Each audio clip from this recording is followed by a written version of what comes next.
Hello and welcome. You're watching Countdown on Bloomberg Quint Live, India's first digital live streaming business news service. These are the top headlines that we're tracking at this hour. The 2G special court acquits all 14 accused in the 2G spectrum scam, says the prosecution has failed to prove any charges in the court. While a jubilant Congress and DMK say the judgment validates their position that there was no scam during the UPA regime, a defiant BJP sticks to its stance, arguing that the spectrum allocation had caused loss to the government. It's a quiet day of trade on the index. The Nifty trades around the 10,450 mark. Broader markets, however, outperform the benchmarks. And Airtel is one of the largest Nifty losers in trade after the Tanzanian government stakes claim to its operations in the East African nation. And despite it being the largest loser, it's really not lost too much. That's just the way the market is today. Look at that. It's just been a flat movement, plus minus maybe plus minus maybe 0.1% on either direction. So it's lying very, very flat, the index. I would dare say the broader market, they're probably doing a little bit better. But I don't think there is a runaway move either of the places, just about 1% apiece for the mid caps and the small caps. Considering what the large caps have done, yes, it's a big outperformance from the mid caps and the small caps. But the heat map, and even Stevens, I would presume, and even Stevens it is. M&M down about amongst the top losers in trade. As I said, Airtel really hasn't cracked too much. It's just about 0.5% kind of a loss for an Airtel. But Mahindra and Mahindra down. Otherwise, not too many stocks that have corrected, but for an Axis Bank. So keep that in mind. And on the gaining side, maybe due to the price hikes, Hindalco has done well. To an extent, Larsen and Toubro, there is a brokerage note out there which is doing well. But otherwise, no big movers really in trade. Just a quick check of the volumes in the session today. And the volumes would be higher than usual. This is the contributors, of course. Larsen and Toubro, needless to say, would be amongst the top contributors on the gaining side. But the volumes, picking up steam, I think an hour and a half left to trade. You probably see this figure nudge the 9 lakh crore mark or slightly above that as well. Bank Nifty expiry, this could probably happen. But as I was saying, the large caps are not doing too well, but the mid caps are a different story. About 1% apiece higher. Pradeep, lots of movers there. Definitely lots of movers, and some of the movers over the last half an hour, I would like to bring IFCI first up there. The stock has moved up quite a bit. It has been trading high, but look at the movement over the last half an hour. You can see stock is now 25%. So it was MTNL yesterday, that one has corrected, but look at IFCI today. PSUs are definitely in focus. Some more stocks that we are focusing on in today's trade would include Archies. Now this is more of a regular this week, and I'm sure when we close the week tomorrow, this will figure among top gainers. Star Paper is doing well on the back of success of another paper IPO where 242% subscription came in. So Star Paper is a key gainer in today's trade. DB Realty, I think, is the biggest gainer of 2G verdict, up almost 20%, locked at the upper circuit. You have GMR moving up once again. Now this is yet another key gainer for the week. Just like Archies, GMR has been was up, in fact, 14-15% when I checked it last. Now it's higher just by 9%. KNR Construction is another active stock in infra space. All these construction companies have moved up on hopes of an infra push coming in the next budget. Morrison Labs and Wockhardt remain favorites in the pharma sector. Pharma is the strongest sector, in fact, and we'll discuss that in detail later. Vascon Engineering is a key mover in small cap space, really to focus on, up 13-14% in today's trade.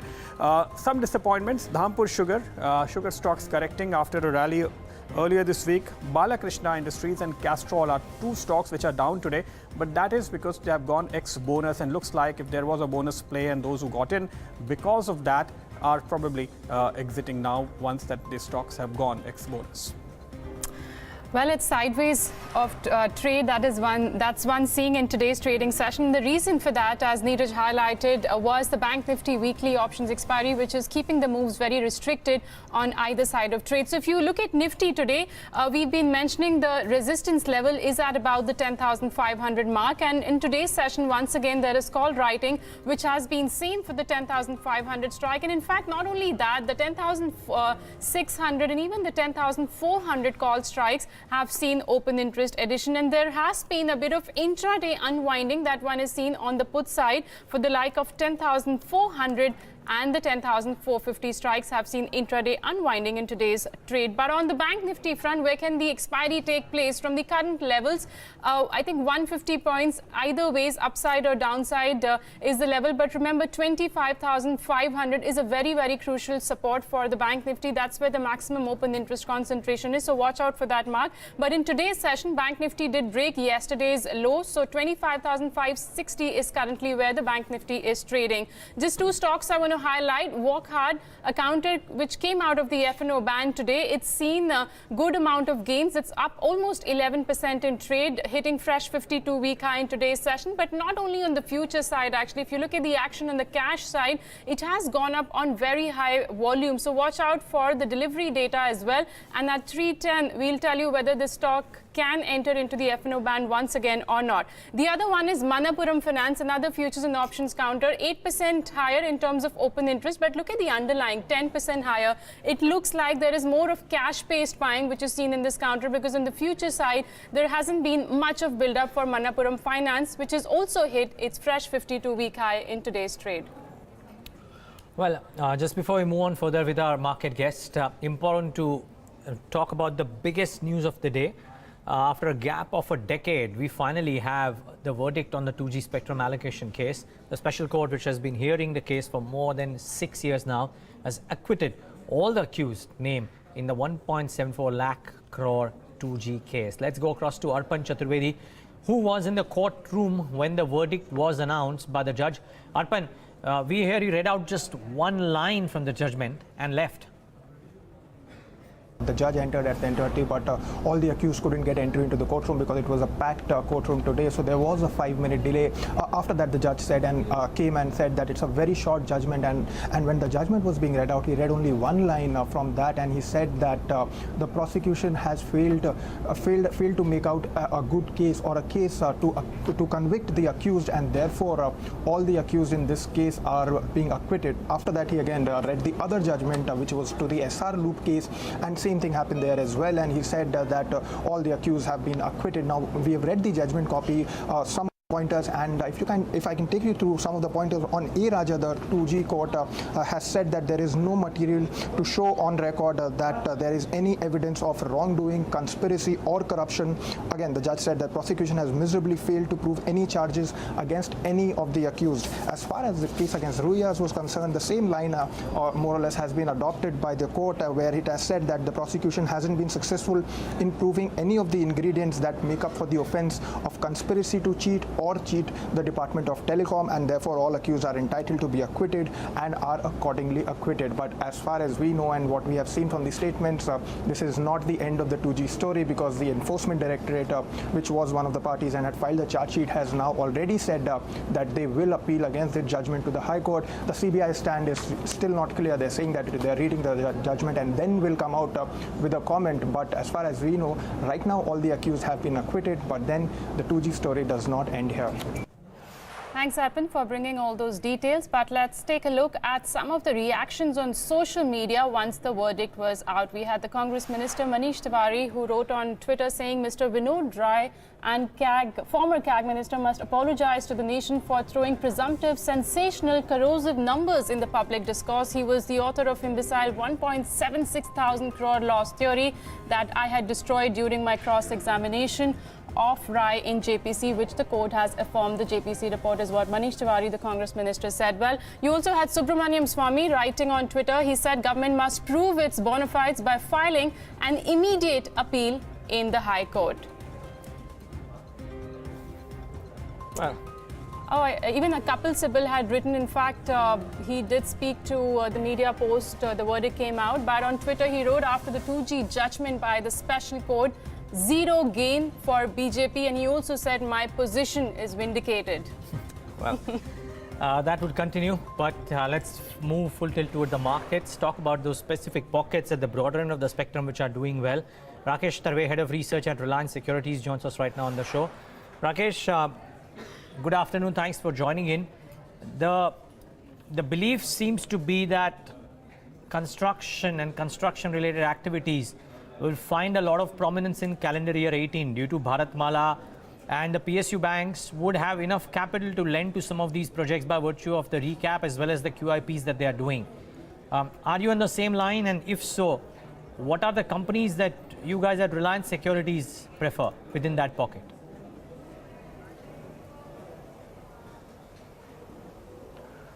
Yeah, means government is on record saying that it will be a budget focusing on rural and infrastructure. Plus, they have already announced this Bharatmala plus other projects. We are already, means as a country, doing metro projects across the country. Almost 18-19 cities have different status of metro projects. So infrastructure and construction is obviously a sector which is doing well in terms of the focus it is having, plus the budget focus will obviously be there on infrastructure as per the government. So all the means and the PSU banks which you talked about, they are getting recapitalized. Government has announced a plan, so that will have some positive rub-off impact on these companies where they lend. So these two things gel in well. We have a positive view on some of the construction companies. We have positive view on KNR Construction. We have a positive view on J. Kumar Infra as well. So these are 2-3 large companies. 2-3 companies we cover within the construction space. Within large caps, L&T is poised to do well. So these are some of the names which we like within construction space due to whatever focus budget will bring to the construction space during 2018. So J. Kumar is getting recommended in this show second day in a row, Neeraj, interestingly. However, GMR doesn't figure in your list. GMR is in fact the top gainer in this space, not only today, but I think over this week, over last 4-5 days also. We don't cover GMR actively, but they have basically construction portfolio. Apart from that, their larger piece of value comes from the assets which they own. So they will have means because of construction they will obviously do well, but we don't cover GMR in formally at our place. Rakesh, any bet from the affordable housing play? There are a lot of analysts who've been liking Ashiana Housing of late.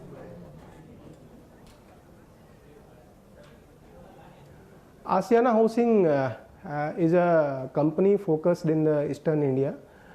We again don't cover it formally, but it's a good name in terms of the pricing at which it offers the houses at Jaipur, at Bhiwadi in Eastern India.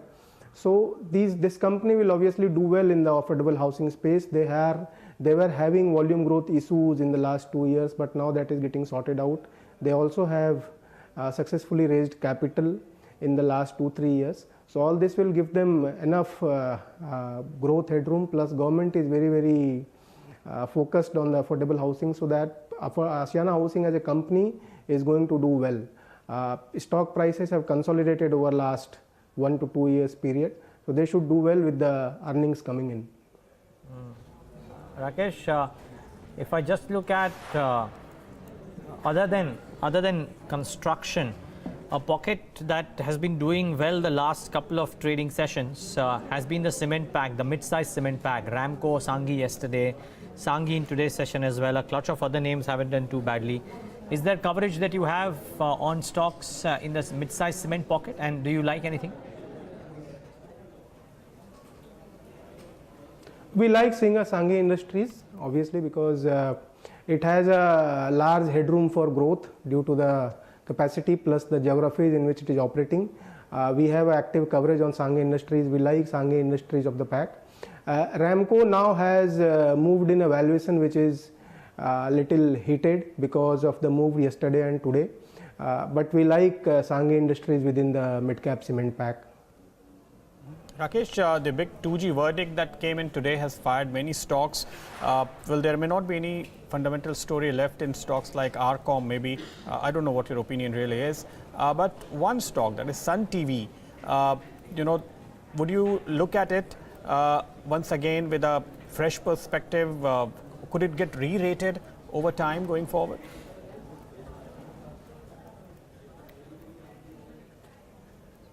Sun TV has already been re-rated actually over last 6-8 months period post the political re-equations in Tamil Nadu. It has almost generated a return of more than 100% in last 6-8 months period. Due to specifically 2G, I have not any view on that judgment, but what I am trying to tell you is that Sun TV as an independent business was always doing well.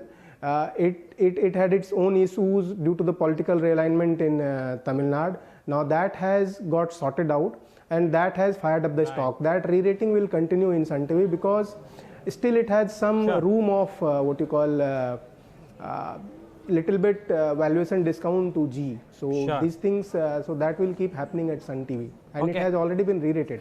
Okay, Rakesh, hang on to the thought. We were talking about construction companies. Gayatri Projects has won an order worth 1,440 crores from the NHAI. Sandeep Reddy joins us on the show, on the phone line on the show. Sandeep, good having you. Thanks so much for joining in. Good afternoon and congratulations on this order. What does this take your order book to? And can we give us some details of this order? What's the execution timeline and the margins? This order is actually the Jammu bypass. It's about nearly a 50-kilometer four-laning part of the NHAI program. This is an EPC order. So as you know, we have been only concentrating on EPC projects. So as of now, our order book with this will nearly touch about nearly 14,000 crores with this. And the margins and the returns on this order would be similar to. This order margins are in line with our strategy of winning around 15-16% margin, and that's how we've been doing. Sandeep, by when can we see the revenues flowing into your financials from this project? This project, I think revenues will start probably for Q1 of FY19. See, normally what happens, these are EPC orders. Once we award the letter of intent today, then they have to give us an appointed date based on the land availability. And then we have to do the designing, or the design also has to be submitted by us. All this takes about nearly 2-3 months. Provided everything is on track, then we will start clocking revenue there. Okay, and any more orders that you've bid for and you're waiting for the result to come by? Yeah, we have bidded a few orders. We have about 3-4 orders pending, still awaiting the result. As you know, NHAI has come out with a huge order pipeline before end of next March. So we are participating in all the bids online with our strategy actually. You know, FY17 was a good year for you after stagnation for roughly 2 to 3 years. Now, what kind of growth, any internal targets that you have in terms of revenue and earnings for the current fiscal? FY18, we are looking at least 40% growth. About 3,000 is our target to complete the FY18. Then going forward, it could be in ahead of 4,000 plus from next year onwards.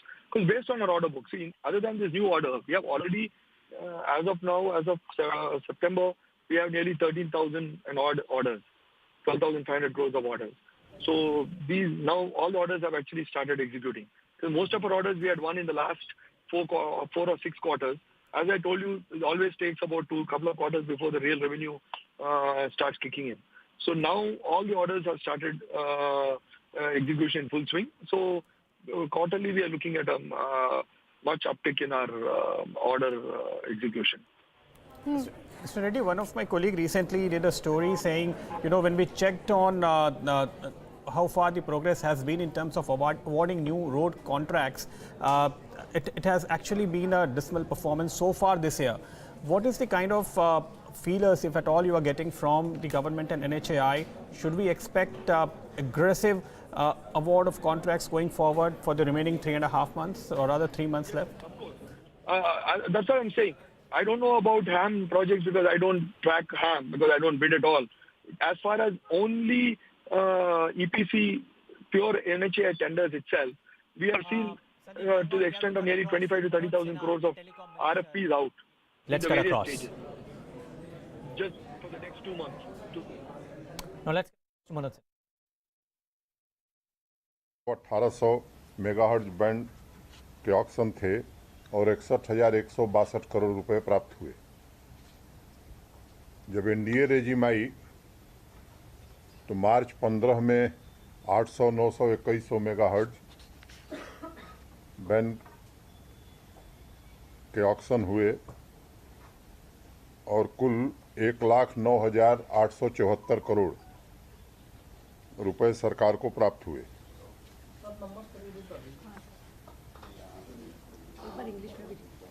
1,09,874 crores.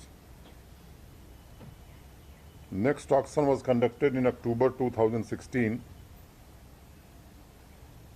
wherein 965 megahertz spectrum was sold.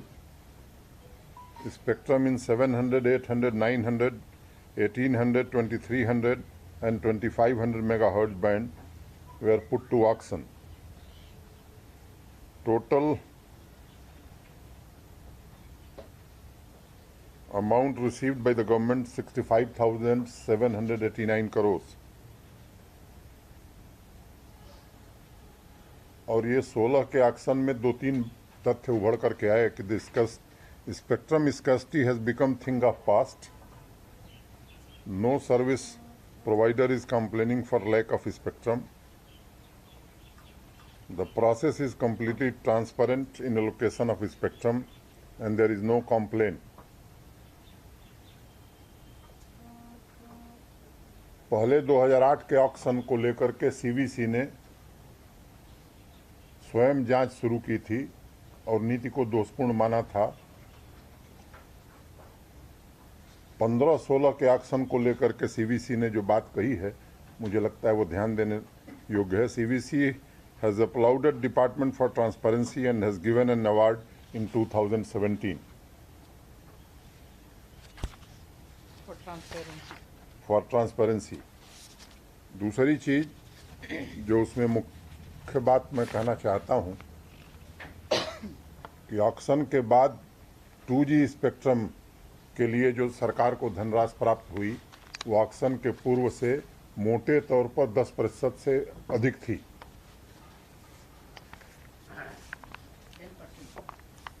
And before auction, what amount government received,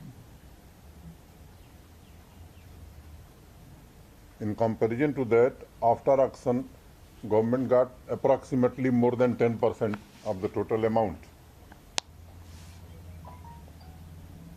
स्पष्ट रूप से सरकार को revenue का loss हुआ है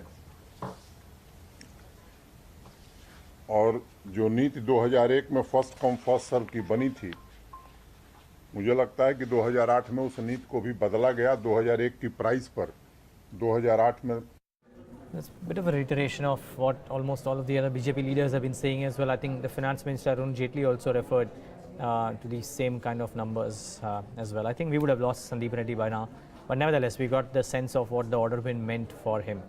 Rakesh Tarway has been thankfully with us. Just one last question to him before we let him go. Rakesh, thanks so much for waiting by patiently. So to your clients who would be asking you what should they invest into or where should they invest into at the current point of time as we head into a new calendar, what is it that you are telling them? We have released some of reports in the mid-cap space, so that's what we are marketing. Apart from that, generally if you look at markets during 2017, Sensex has given a return of roughly 30%, but if you look at the total market cap, means from Jan beginning till now, has returned something like 40%. So there is obviously a trend towards smaller companies, and there is a lot of opportunities within smaller companies. So that's what we are recommending. Day before yesterday, we released a report on Ramkrishna Forging with a target of something like 1,000 rupees. We have also released a note on Tourism Finance Corporation of India, which was basically sold by IFCI to certain private equity players. So there a management change will happen. So these are the companies we are recommending at this point in time. We shall be focused on the space of mid caps ranging from 1,000 to 4,000-5,000 crore market cap from here on. That's what we are recommending our clients at this point in time, stock specific. Okay, Rakesh, thanks for those recommendations as well. TFCA, I think we spoke to the management some time back too. An interesting conversation. Reliance Securities definitely likes them. Thanks for joining us today and giving us that perspective, Rakesh. Appreciate you being with us. By the way, look at IFCI, 22 or 23%. Couldn't figure out the news. There is some news in one of the newspapers which says that their loans to one of the Reliance Group companies is secure. I don't know if that could be one of the reasons why IFCI is doing what it is doing. Confess ignorance otherwise of why this is moving about. But this is up, Manappuram is up, and Adani Transmission, amongst other names, is doing rather well for itself, up about 8.5%. But we are putting the spotlight on Cadila. The stock's gaining for the 6th straight day, and Pradeep has an interesting chart on the counter. Pradeep, what support from some key moving averages? Yeah, that is one 100 weeks moving average that you can see here, but that is not so significant. What is most significant, if you look at it, like you mentioned, 6 days move. That means, you know, all 4 days this week, the stock has gone up, and look what has happened due to that.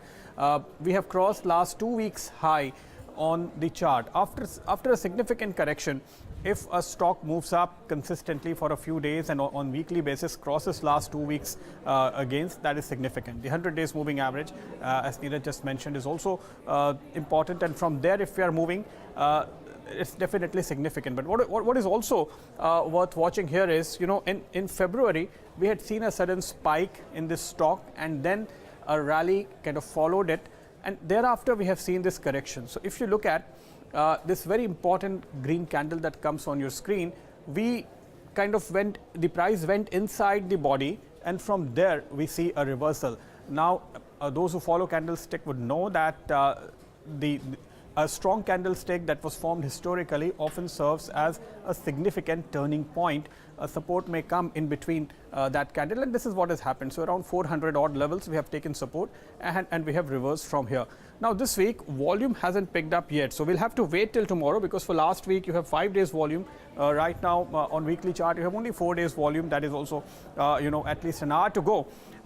So we'll have to wait for that. But look at the daily chart, that will give you more signals on Cadila Healthcare. So if you move to the daily chart, we'll find that oscillators are also indicating at some kind of reversal. And here you have MACD, which has already turned. It turned earlier this week, and if you look at it, you know, this turn has happened from very significant oversold levels that you can see on the MACD chart. What is also significant, look at the lows that we had seen earlier in August and the recent lows last week. Last week's low is lower than the August lows, but the oscillator, if you look at MACD, it didn't really make a new low. In fact, it stayed above the August lows on oscillator, which kind of tells you a divergence on oscillator which is positive at lower levels. So this is also kind of confirming, and on daily basis, in fact today we have seen significant jump in volume. So maybe on weekly basis the volume is still lower than last week with 1 day to go, but on daily chart we have already got significant buying interest coming in. So Cadila Healthcare is the stock that is throwing up a significant positive pattern on the charts today. Thanks for that, Pradeep. In fact, pharma as a pack today is doing pretty well. The Nifty Pharma Index has been pretty resilient if you look at it, considering Nifty has been slipping into the red. Right now, it's just about trading flattish. However, Nifty Pharma Index has also come off Tezai, so it's up only about 0.5%. But besides Cadila, which Pradeep was mentioning on the chart, we've already spoken about Wockhardt Pharma. That is the other one, which is not actually a constituent of the Nifty Pharma Index, but that's seen a huge surge on back of high volumes on the cash side. So Wockhardt is also in focus. And besides that, Divi's Laboratories, Glenmark, Lupin, all these counters have been trading in the positive territory. But let's move on and also speak about KNR Construction. That's the counter which is in spotlight. The stock has gained the most in the last 2 months and has also gained in 3 out of the last 4 trading sessions. What's driving analyst bullishness behind the stock? Neeraj is here with some insight which the Bloomberg terminal is throwing. Neeraj. Yeah, so I just first looked at what could be driving the move for almost all construction companies, and needless to say, I think we've been discussing about it, this whole expectation of maybe the budget being good and the fact that people believe that the Bharatmala execution and all could get in more order flows for most of these companies is leading to these stocks doing rather well for themselves. The other bit, of course, for KNR Construction is that most analysts believe that while the first half was a bit of a disappointment, the second half could actually throw up a lot of opportunities. Now, herein, look at what this stock has done in the recent past and the brokerage perception about KNR Construction. It is a favorite. A lot of portfolio management scheme investors love KNR Construction compared to a clutch of other names. Sound execution record. The indebtedness is not too high. Valuation is not terribly expensive.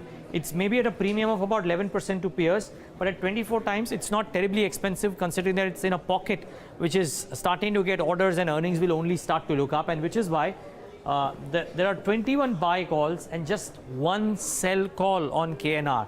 As is the want of the market, currently almost all stocks are more expensive than the 12-month target price, but these could be revised, quite frankly. And I think Somit in a bit will be coming out with a very interesting data of how the 12-month target prices by the sell side has not really thrown up a really good picture. But this is gaining a lot of traction, even on the volumes front. If you see the last few days, the volumes have been moving up, and in today's session, the volumes have moved up substantially higher. So a good trading play in offing right now. But there are fundamental reasons behind why KNR is amongst the darlings within the engineering and construction pocket. It's been that for a while now, 3 or 4 years, but it continues to enjoy that premium. Okay, so that's about KNR. Watch out for that counter. It is trading with gains in today's trade as well, as Neeraj was highlighting. But besides that, your biggest nifty gainer right now, it's L&T, that's gained over 2%. So some support coming from these heavyweight counters like L&T. Even HCL Technologies is up almost 2%. Tata Steel, which was down yesterday on back of that news that the company will be issuing rights issue for its expansion plans. The street did not take it too well yesterday, but looks like there has been some sort of reversal which is coming for Tata Steel. The stock's trading with gains of almost 1.5% in today's trade. But M&M, which went ex-bonus, has seen cuts of almost 4%, and Axis Bank is the one which is trading weak today. That's down almost 1%. Let's get in our technical analyst then.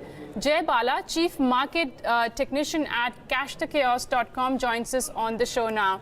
Hi Jay, good afternoon to you. Thanks a lot for joining us today on Bloomberg Quint. At 10,450, there is huge resistance for Nifty around the 10,500 mark. We failed to touch that mark multiple times. If somebody is holding long positions and considering the volumes will be less now, we will be entering the holiday season, what would you advise the traders to do? Yeah, you can do a couple of things. I think this consolidation, I would see this as a consolidation below 10,490, which was a record high previously. The market, it's a good thing that market isn't falling much, it's just gathering energy in a sideways fashion. So a sensible thing would be to take partial profits around these levels. A couple of weeks ago, even before any of these Gujarat elections sideshow was there, we had suggested this market is heading to record highs. That will be the sensible bet to do. And I know the other thing a person can do is expect reduce their positions, which is exactly what I said, and probably buy some little bit of protection for their existing position. But you must hold on to the position. I think there's a little bit of rally left for this move to in this move. I think it'll take out the record highs. We're going to see a fresh record highs, but how much further? That's the only question. But definitely there are some further steam left in this move. There are several analysts who would like to believe that Nifty is not really indicating what's happening in the market. So if you look at internals, look at mid-cap index. That one has hit the new high this week itself. And if you look at majority of mid-cap, small-cap stocks which have been doing quite well, they have nothing to do with Nifty. In fact, Nifty has been struggling to cross 10,450, 470 odd levels for third month in a row. We hit that level in October and we haven't done anything. But look at stocks, they have gone up.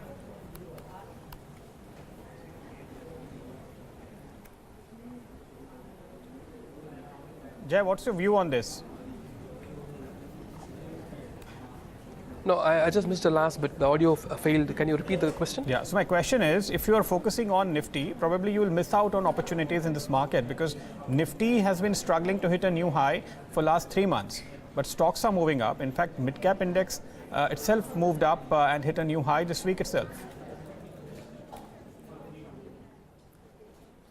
Yeah, perfect point. You got to be, very selective in your picks. It's not just, every stock that's going to move, and you got to be very selective about what you want to choose at this point of time.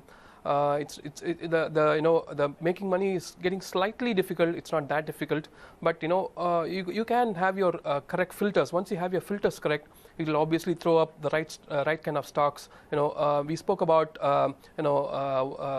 a number of stocks. We spoke about Amara Raja batteries as a possibility that which would likely cross record highs beyond 1200.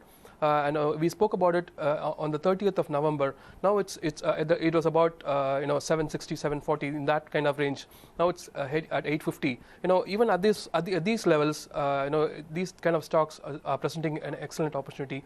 Last week we spoke about Daiichi Kirkare, which is in the specialty chemical space, and there's something definitely cooking up in that space. Even UPL right at this level, which is in the agrochemical business, is showing an important technical picture at this point of time and giving an indication that it's going to go past record highs to 950. That's also presenting a low risk entry opportunity. So keep your filters correct. Once you have that, it will automatically give you the correct picks. Control your risks. There are still opportunities for you to make somewhere close to 30 to 50% in selective stocks. Okay, what about stock recommendations for this hour? Would you reiterate a Daiichi Kirkare even now, Jay, and couple that up, of course, with your other stock ideas? Oh, definitely. Yeah, definitely. As I said earlier, I can see something happening in the chemical space, agrochemicals or specialty chemicals. Something is happening, and I would go on and say UPL is a buy at this point of time, but it's definitely not for the extreme short term. Slightly longer term perspective. You can the last week's low is very likely to hold. This stock is likely to cross 950. And there's another pick here, Aban Offshore. This has been a rank underperformer for several months, can even call it a year. But it has done something very interesting. In 2016, it bottomed somewhere close to 140, and then it had a move close to 280. From there, it came down in a 5-step fashion somewhere close to 160. And when a market comes down in a 5-step fashion, we call that a trend. And this 5-step move hasn't been able to push past the 140 low it made in 2016. We call this in technical terms as a truncation. Usually truncations are not easy to recognize, but if you do recognize, the returns are exceedingly attractive. So I think what Aban has done is actually a truncation. It just refused to go below 140, but it has bottomed slightly higher at 160. I think if you place a stop above 160, it is trading right now at about 190 odds. I think there is tremendous potential here. If we are to, if we have identified this stock correctly, I think it can go somewhere close to 290. So there are, quite a bit of interesting opportunities in the mid-cap space and in the side market. Okay, so Aban Offshore is one of the calls by Jay, but let's also bring in Vishvesh Chauhan of Monarch Networth Capital, who joins us on the show now. Hi Vishvesh, good afternoon to you and thanks a lot for joining us today. Do you have any call on the index today, Nifty or Bank Nifty? See, I think somewhere post-election, what has happened that volatility has sliced and it has crushed very badly. So what has happened is that anyone who was having exposure to the cash market is now very certain about that market does not have any sort of an imminent risk in the near term, and that is why the complacency and probably you are again seeing a mid-cap frenzy buying, because all the stocks which they may have left or probably they wanted to buy, now they are going by pushing a one bit higher. So in a very shorter term, my sense is that index will go in a sleep mode. And what will actually happen is that you will continue seeing the buying in the outside the index, especially in the mid cap space. So what we are advising to our clients is that there are quality mid caps based on the quantitative models which we would like to go ahead and buy. But at the same time, on an index, we would like to create a short volatility behavior, and we would like to create a position which would give us an exposure to some theta, because we have 1 week to go to expiry. Today is a Thursday, and there is going to be a long weekend. So I think if you short sell the 10,300 10,300 straddle. Now I'm saying 10,300, which is one strike lower than the current market price. So that will give you a premium about 205, 210. In my opinion, that gives you cushion till 10,500 and 10,100 on the lower side. While I have a reason to believe that we may have a 50 to 40 points down move, and in the entire series we were not able to sustain about 10,400, and 10,500 happened to be the very important source of resistance. So my guess is that 10,500 may get defended from an expiry point of view, and the way we are seeing the writing in the 10,400 put option, what it means that in a very short term, this straddle, which is a combination of call and put, which is having a theta of 7 rupees, may erode its value from 200 to 100 rupees on the next 5 days or so. What about stocks, Vishvesh? Neeraj, I think anything you buy is not going to work. I think you are flooded with the liquidity, and at the same time, the imminent risk of the uncertainty is out. But I think in a very shorter term, F&O perspective, couple of stocks which has not yet moved and probably can give you some sort of a trading bet, in my opinion, where the risk reward is favorable, is a couple of them. CG Power, in my opinion, not yet discovered bet in F&O, could be bought with a stop of 88 and the target could be 96, 99 on the higher side. Second could be the GSFC, in my opinion. I think post Gujarat election, this stock is again coming back into the limelight. So with a stop of 146, one can look for a trading target of 160. Stay on German, so much more to talk about. By the way, Varun Beverages still holding out about 8% higher, so good going for that one. Work hard was a really good call today morning. I think Samit Chauhan mentioned that he would go out and buy Work Hard on open. I think that's a brilliant call for an intraday call. That stock is up about 10%. It was recommended on Bloomberg Quint today. And amongst other names, I think the one that really surprises me is IFCI, but well, 24% higher. Good going for that one. We spoke to Saurabh Mukherjee from Ambit Capital, who finds no justification for the current market levels. While he can't project an upside to the market, he wants investors to tilt their portfolios towards the cyclicals and is bullish on India's truck makers. Listen into a slice of a conversation that he had with us earlier in the day. In terms of making money, I've never really believed that looking at the market as a whole has ever made me money. For myself and most of our clients, we made money by buying high quality Indian companies and staying invested for very long periods of time, the whole coffee can investing concept, as explained in the Unusual Billionaires. So looking at the market and trying to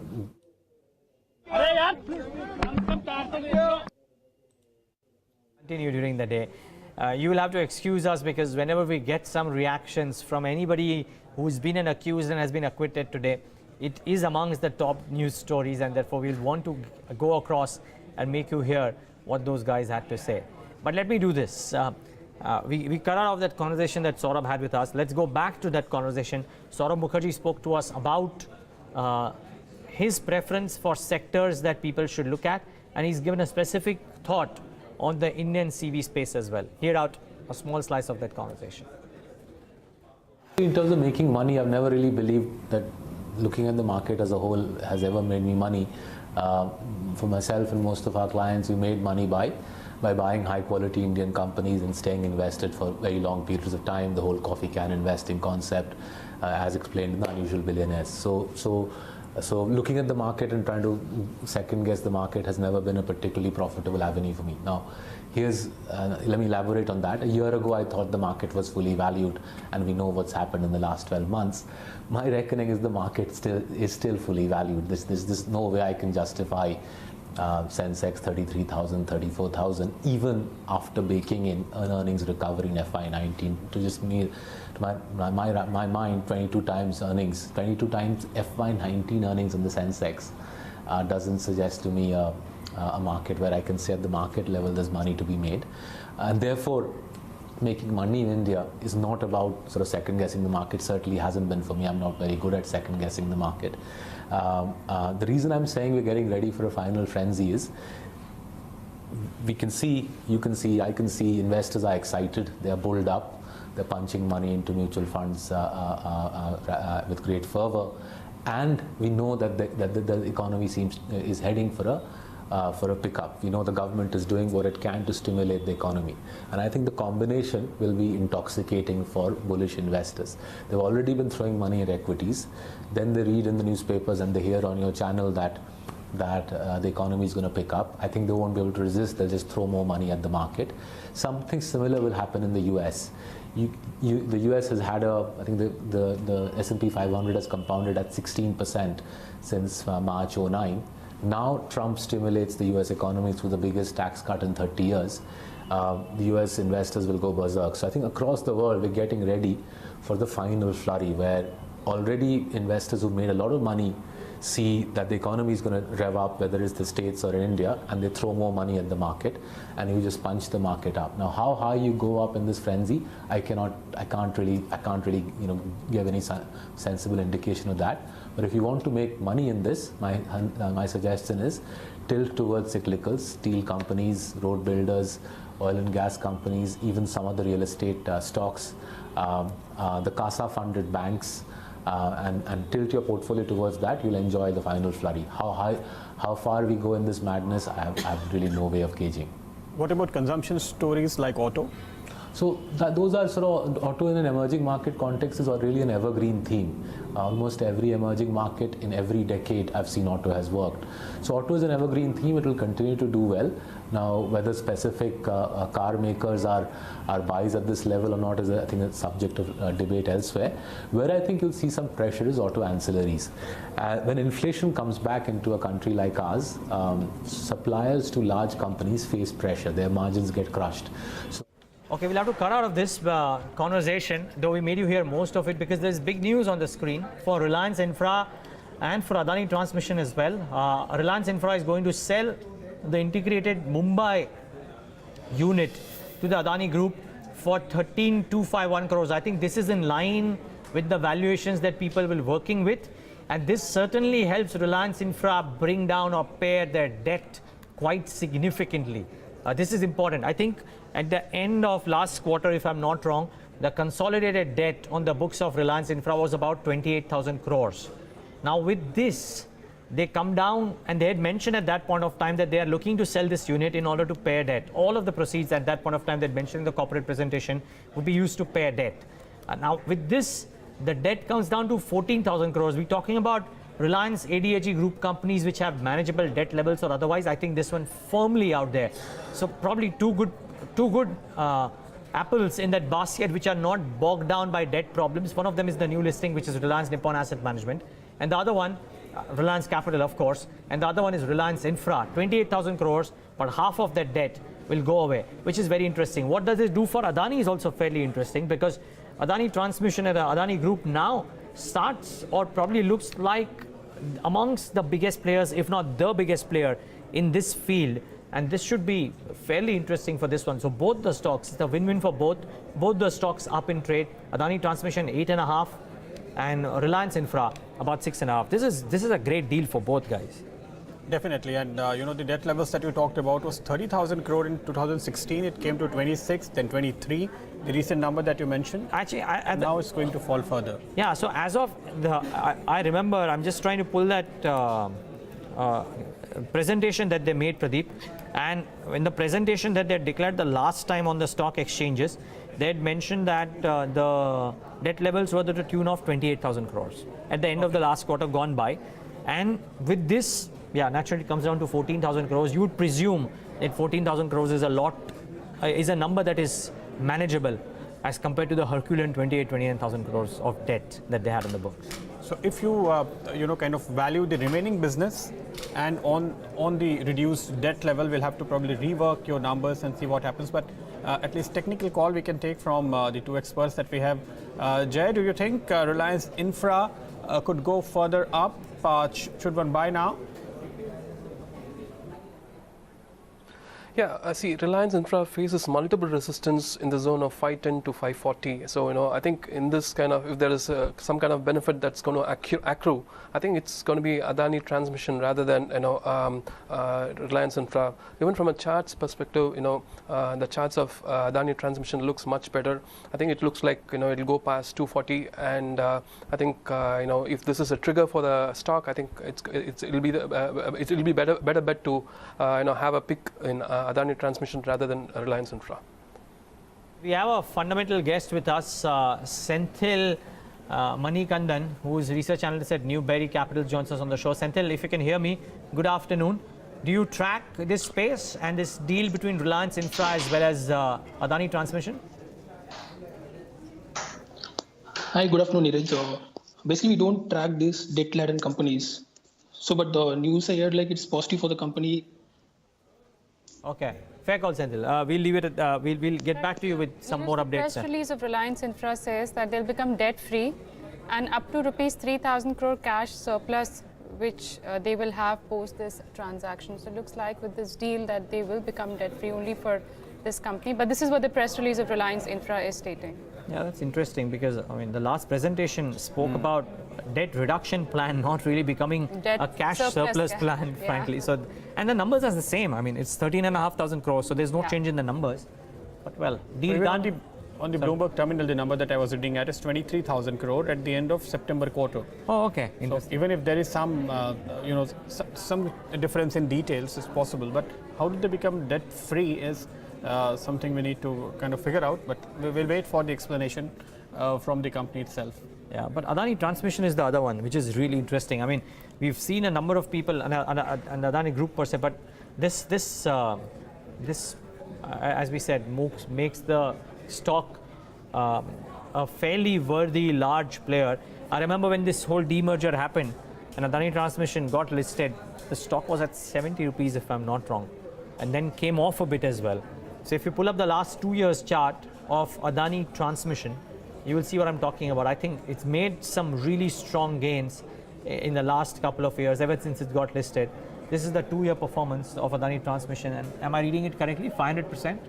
Yeah, that's about a 500%. So it went to about 50 odd rupees or 40 odd rupees. From there, it's had a manic move and a big move in today's session as well, 7.5% higher.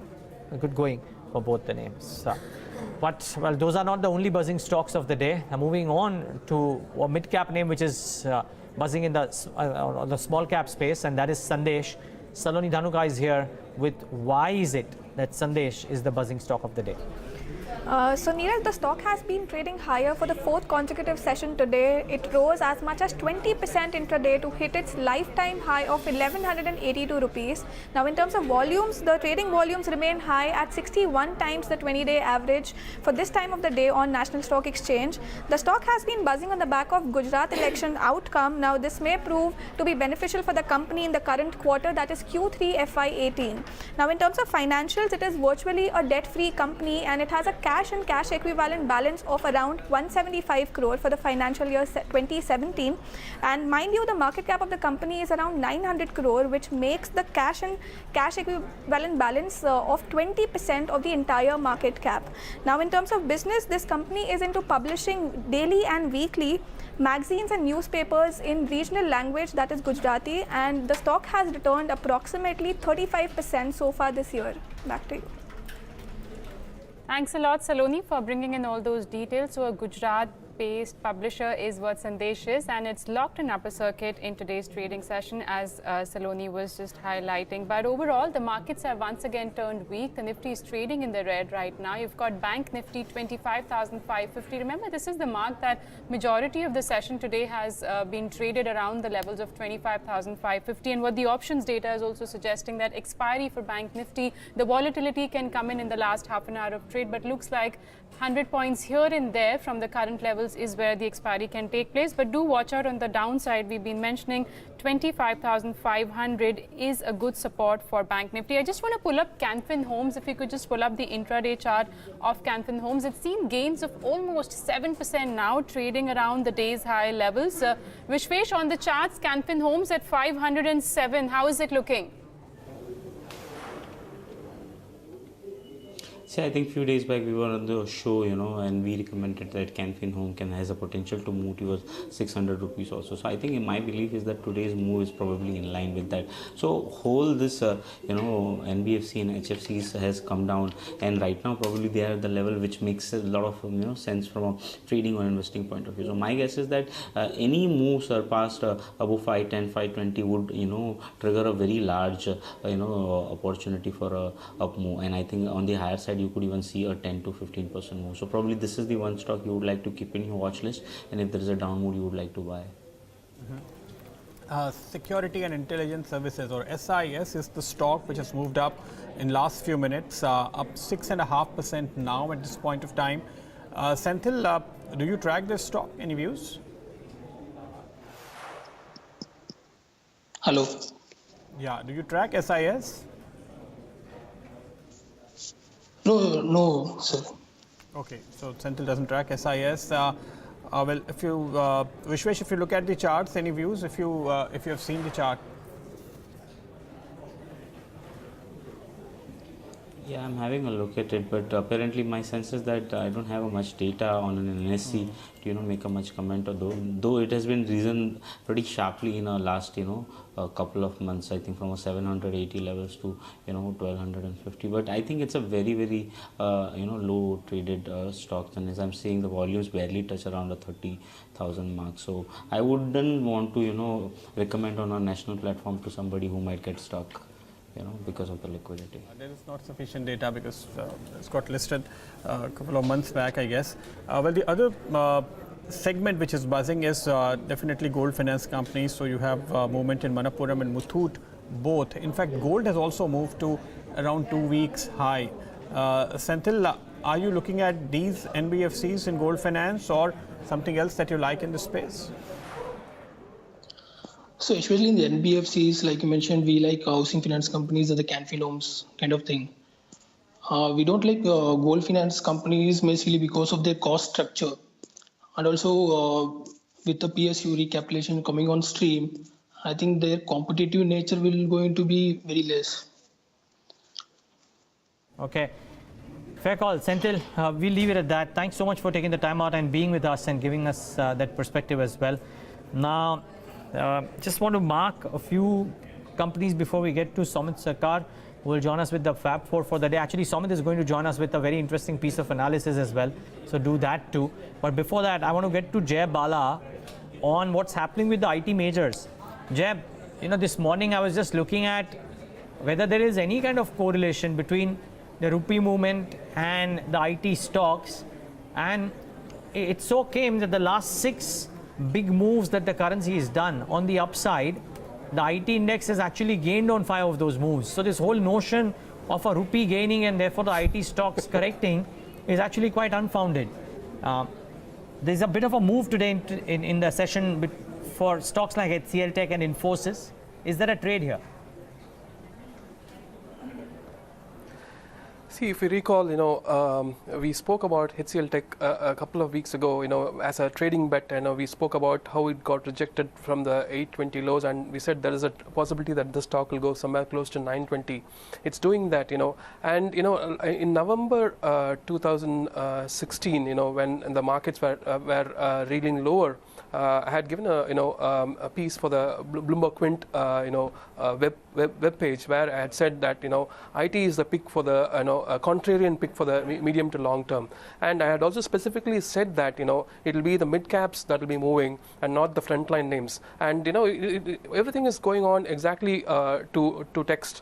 And we today you haven't spoken about Oracle Financials. We spoke about this in May 2017 along with Tata Elxsi. Tata Elxsi we were a bit more bullish earlier too, and so that is actually also breaking out, and you can look at Oracle Financials going somewhere close to 4,500. There are trades happening out here, but your allocation at this point of time has to be very sensible. It's all I get your point where you were talking about correlations of the currency strength and IT play. In this entire QE environment, all the correlations have gone for a toss, and it's all haywire. It is best to treat each of these your allocations on an individual basis than on a correlated basis. Yes, correlations do happen, but most often many correlations go to zero.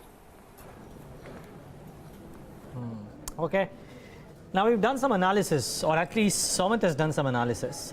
He's put together the 1-year targets that brokerages have given at the start of the year. I think there is some methodology to this madness as well. The first day of the new year, that brokerages came out with the targets, and now that there are only 10 trading sessions left in 2017, he's put together a list of those stocks that beat their estimates by a wide margin. But before we go on into the stock specific list, a quick word on the methodology here as well.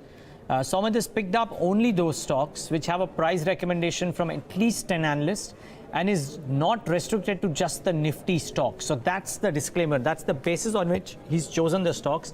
And Somit, therefore, let's give the viewers a sense of what are the stocks that actually went against the grain of what the sell-side analysts were saying at the start of 2017. So let's first look at those stocks that have gained the most, and from the list of those stocks that were not expected to either give positive returns or were expected to give negative returns. So this is the list. Now TVS Motor, at the start of the year, analysts were expecting the stock to fall for the in the next 12 months by around 5%. But on the other hand, the stock has risen around 116%. Then comes in Page Industries, which was expected to remain flat, but the stock has gained 81%. Indraprastha Gas, which was expected to fall by 4% in the next 12 months at the start of the year, has gained 79%. SAIL, 72%, and then comes in Biocon, which has gained 67%. So let's see what has worked in favor of these players in 2017. So for TVS Motors, it was improving margins throughout the years. Their margins were clearly improving throughout the years, and now the company is expecting to post a double-digit margin going forward. Along with this, it was strong volume growth for the company throughout the year. For Page Industries, it was capacity expansion, which also led to steady volume growth, and companies' entry into new segments and innovation in their sportswear also led higher growth in 2017. For IGL, that is Indraprastha Gas Limited, the city distribution company, rising volumes in the back of pollution concerns in Delhi, and companies entering into new geographical areas, thereby expanding into newer areas, worked in favor of IGL. When it comes to SAIL, now revival in steel demand because of the domestic infrastructure thrust that the government has put. Also, companies plan to reduce cost, and company is now nearing completion of its joint venture with ArcelorMittal. Now, these are the favors that worked for SAIL in 2017. So now let's and Biocon. So Biocon received key drug approvals in 2017, and the company did not face much of pricing pressure in US. So these two factors worked in favor of Biocon in 2017. Now let's see the stocks that were expected to fall the most in 2017 but did not. Adani Power was expected to fall 10%, but it gained around 19%. Mindtree was expected to fall around 11%, but the stock has gained 11% in front of that. Nalco was expected to fall around 16%, but on the other hand, it has gained 25%. TTK Prestige and SAIL were expected to fall 21% and 27%, but they have gained around 38%, and SAIL has gained around 72% in 2017. So what worked in favor of them? SAIL, I said earlier. For TTK Prestige, it was revival in demand post demonetization and GST. Also, the festive season played well in favor of the company, and along with that, there were new product launches that worked well for TTK Prestige in 2017. For Nalco, it was the revival in alumina business for them. So not only the prices, but there was a production growth in alumina that the company saw in 2017, which worked in favor of Nalco. For Adani Power, it was improving financials. In the second quarter, in fact, the company posted a profit after 5 consecutive quarters of losses, and also government's initiative to provide power for all worked in favor of Adani Power in 2017 and improved sentiments towards the company. For Mindtree, now Mindtree in 2017 created a niche play in digital space. This was one factor that worked in favor, and the other was that increasing number of contracts that the company got in 2017 also worked in favor of Mindtree. All right, so I mean, just a counter question to that. So these were the estimates which were taken at the start of the year. Now there were some fundamental developments which took place for most of these companies. So were there any revisions which were done by these analysts from the start of the year? I didn't check all of them, but for SAIL, till now analysts have most of the analysts have a sell rating for SAIL. And for Mindtree also, I guess most of the analysts have a sell rating till now. So despite of the performance, outperformance we've seen, there is no basic change of stance that has come in from majority of these analysts. Thanks a lot, Somit, for bringing that very, very interesting piece of analysis. But let's also take a look as to what the global markets are doing at this hour. Let's check what the European markets have been doing. Let's just pull up CAC, DAX and FTSE is the only one which is just about mildly in the green, but you've seen some sort of weakness coming in for stocks like CAC as well as DAX. Both of them so far are seeing cuts of almost 0.2%. Jay, I wanted to get your view on L&T. That's one of the heavyweights among the Nifty constituents. It's seen gains of almost 2% in today's trade. If the index has to scale higher from these levels, do you think L&T could participate in that movement? Oh, definitely. I think there's further upside left in L&T, but to me, it's more of a not a convincing bet rather than it's more of a shaky bet. But I think given the price movements and the price action of today, I think it's got potential to scale somewhere close to 1450. I think I would place the risk level somewhere close to 1200. So so I think it'll still participate, but more importantly, I think it will be the metal names which are more interesting at this point of time. Jay, one stock that you track very closely is Jet Airways. What's your call now on that stock? It's also getting some of the fundamental analysts in its favor. We have seen a couple of reports that talk about higher targets.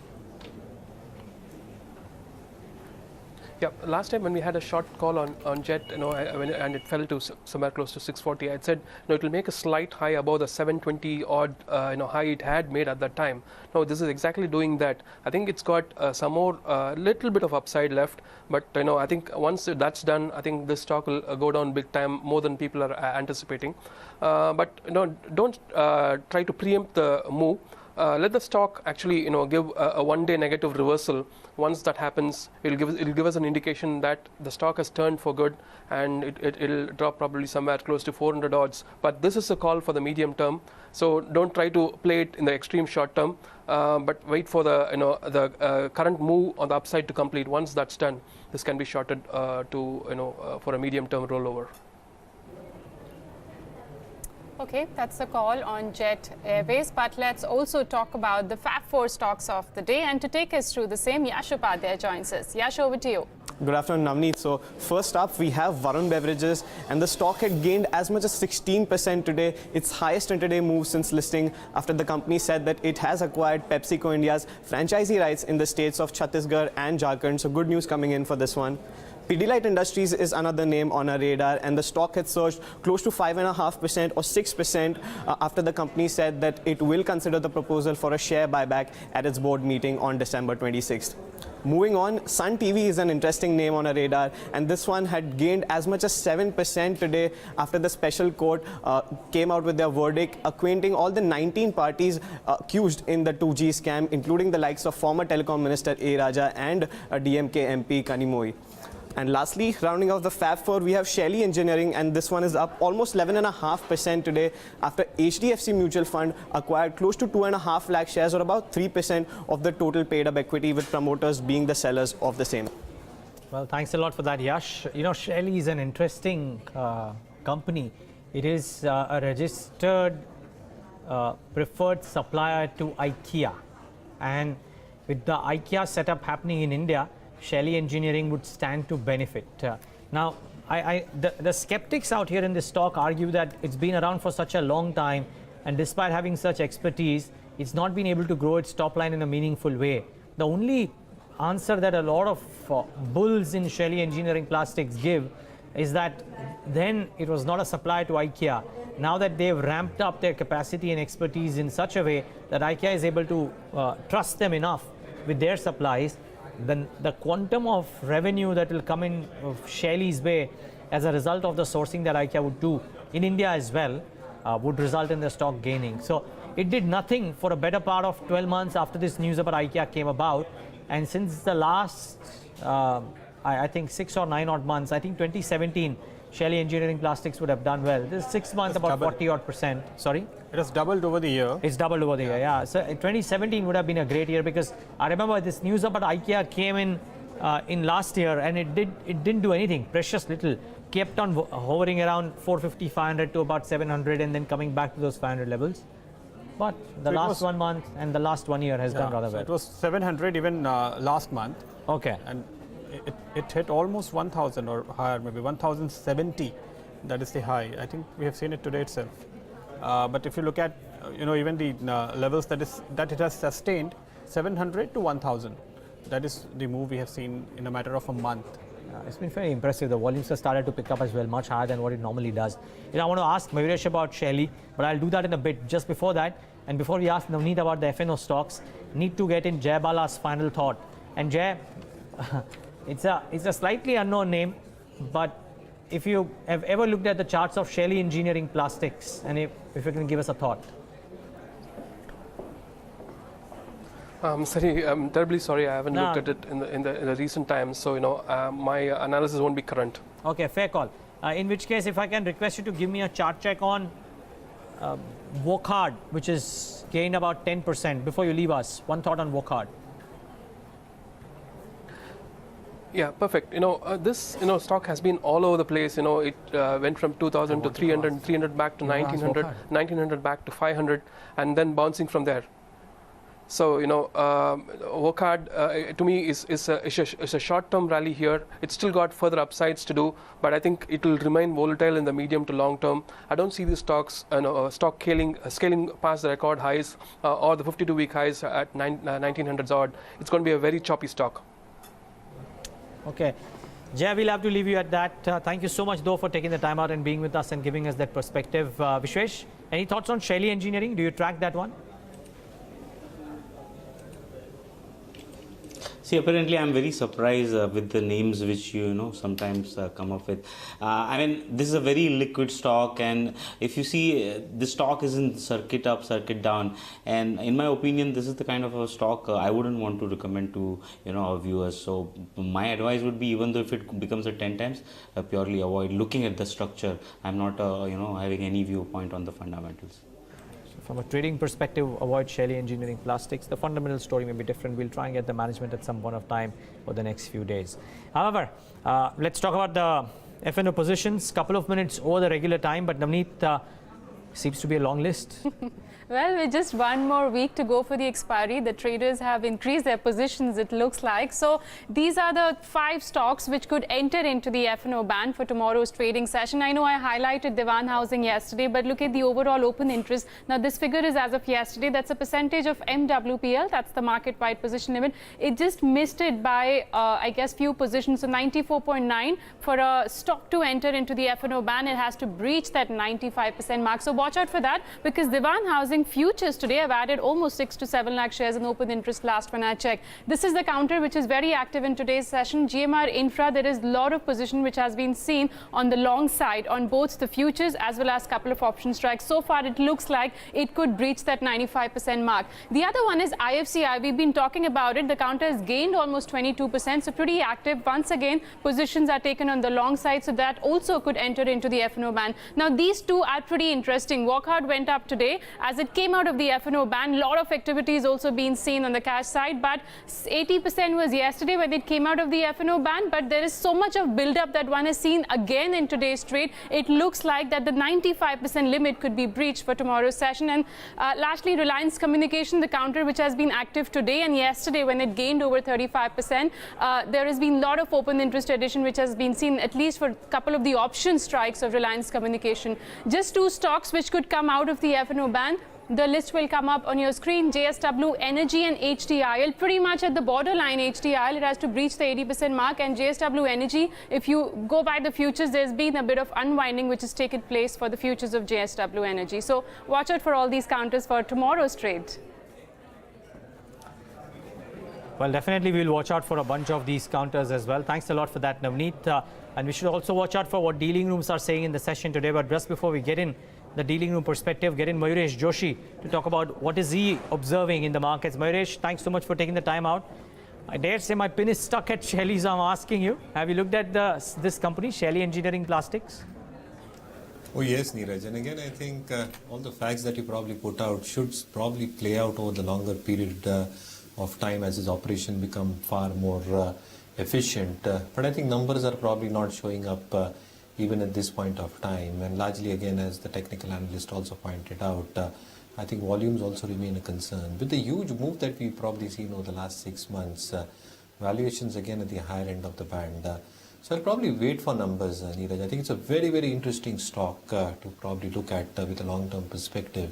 But I think really one should wait for a couple of quarters numbers, let there be consistency, and then probably enter the stock. If there are declines over that time period, I think it would be a welcome move. Okay, time now to shift focus to what is it that dealing rooms are recommending in the session today.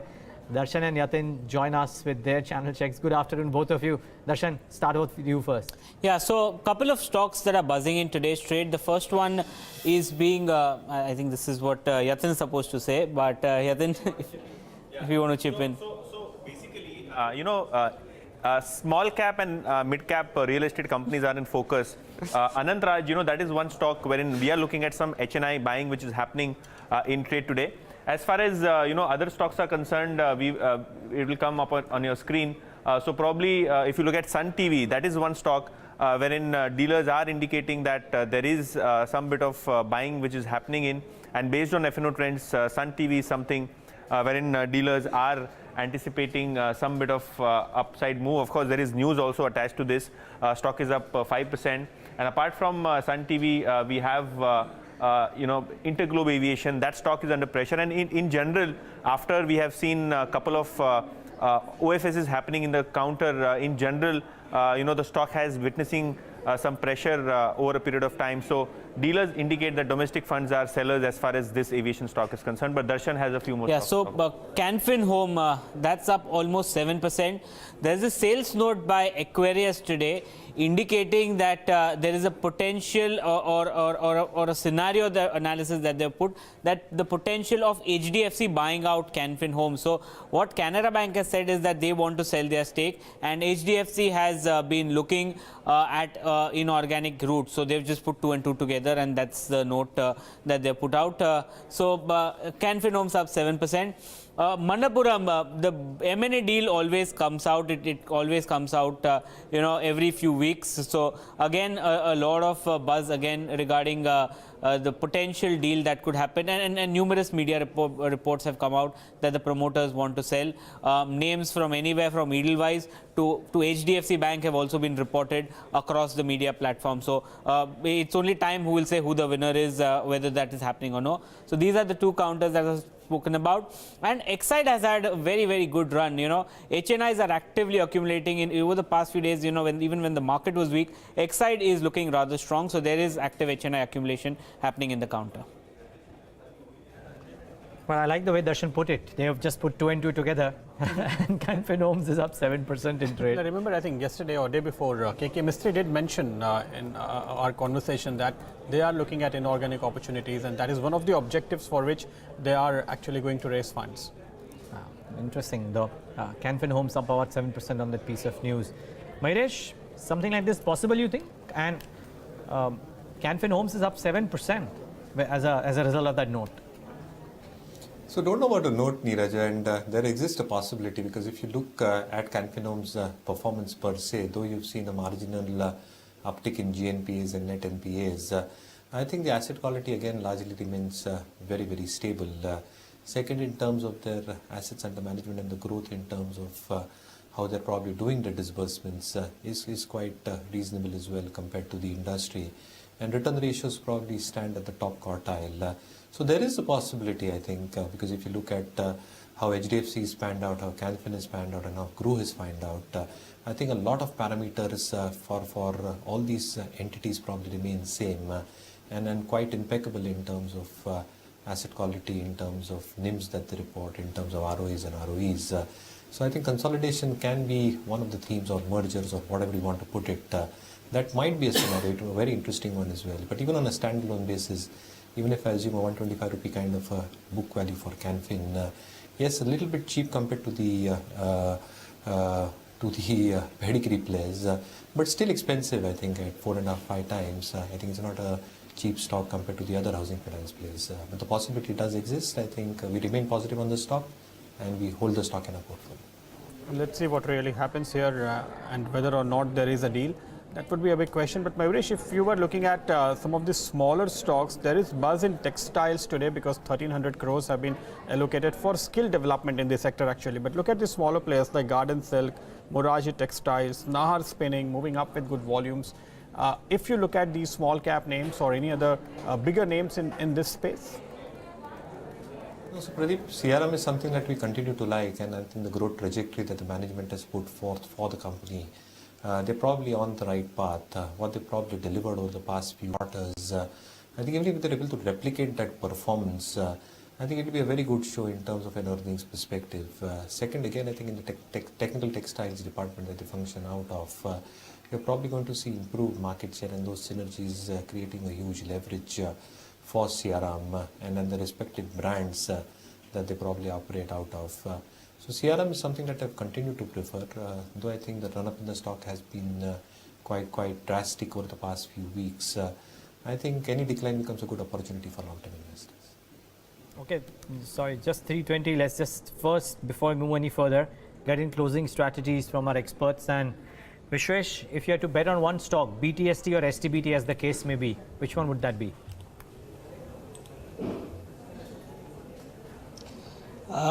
Probably I'm not the one who would like to bet on the stock, but since you asked me, I think in an infra space, a lot of the stocks are looking good, and probably not FNO. I would like to go out of the FNO. In today's session, the way I'm seeing the move happening in the Greaves Cotton, I think after a long time, the stocks is witnessing a kind of a volume, and at the same time, the companies are very robust and it's reasonably valued stock. So around 120 mark, I think the stock has a, in my opinion, not downside more than a 10 rupees, 15 rupees. So if somebody wants to do a BTST, my guess is that the stock may remain 4 to 5% higher on the Monday also. So that is a one stock I can recommend, basis of my own comfort, buying on the Greaves Cotton at the current level. Adani Transmission, guys, just look at that stock now. It's up about 10% now. It's locked on an upper circuit, if I'm not wrong, is Adani Transmission. And a big move there. It was up about 6% when the deal got announced. Now up 10% on 4 million shares traded, 226 and counting. And some of us in Mumbai will now start getting electricity from Adani Group, which was earlier from BSES and then Reliance Power, and now the Adani Group. But that notwithstanding, it's a big move, and it's a stock which has probably done the best in the Adani Group set of stocks. Not probably, I'm sure it's the best performing Adani Group stock in the last 1 year. And that speaks volumes really. 5 times is no mean feat. Is there merit in investing afresh in Adani Transmission, Mayuresh?